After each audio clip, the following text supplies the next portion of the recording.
మొదటి సెట్ని దాఖలు చేయడం జరిగింది. ఫార్వర్డ్ బ్లాక్ పార్టీ అనేది 1939 సంవత్సరంలో నేతాజీ సుభాష్ చంద్రబోస్ స్థాపించారు. ఈ రోజున రాజకీయాలు ఎలా ఉన్నాయంటే 25 కోట్ల నుంచి 50 కోట్ల వరకు ఒక అసెంబ్లీ అభ్యర్థి ఖర్చు పెట్టి మన మధ్య ఉన్నటువంటి మనతో జీవితం సాగిస్తున్నటువంటి ధైర్యం చేసి మరి ఎంచుకోవటమే సింబల్ ఎంచుకుని నేతాజీ అనేక పార్టీలు మారాయి, అనేక ప్రభుత్వాలు మన పరిపాలిస్తూ ఉన్న ఈ సందర్భం 100% నీళ్లు మన సముద్రంలోకి పోతా ఉన్నాయి. గోదావరి కృష్ణ 1952 నుంచి జరిగింది. మరి శ్రీబాగ్ మరి బెంచ్ని ఏర్పాటు చేయాల్సినటువంటి అవసరం ఉన్నది.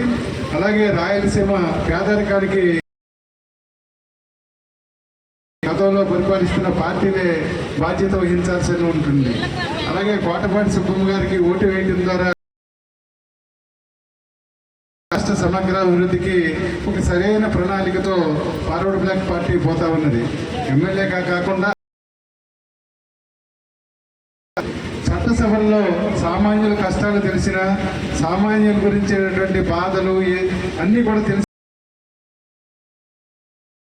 ఉంటుంది.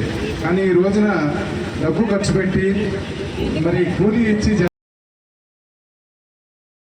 స్వతంత్రం నాడు రూపాయికి ఓటు కొనుక్కునే పరిస్థితి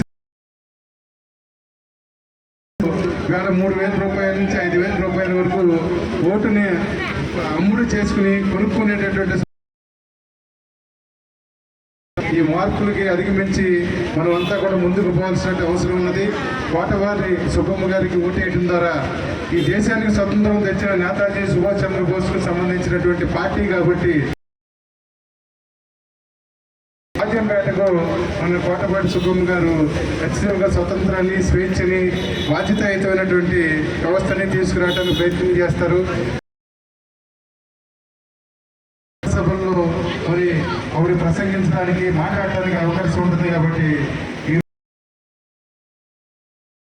ఓటు వేయటం ద్వారా సామాన్య ప్రజలకు ద్వారా ఈ ఆశీర్వాదం కావాలని అఖిల భారత ఫార్వర్డ్ బ్లాక్ రాష్ట్ర కమిటీ తరఫున మీ అందరినీ కోరుతున్నాం.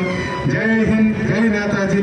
మరి కోటపాటి సుబ్బమ్మ గారికి సింహం గుర్తుపై ఓటు వేసి అఖండమైనటువంటి మెజార్టీని ప్రసాదిస్తారని మరొకసారి ప్రజలందరూ కూడా విజ్ఞప్తి చేస్తూ సెలవు తీసుకుంటున్నారు.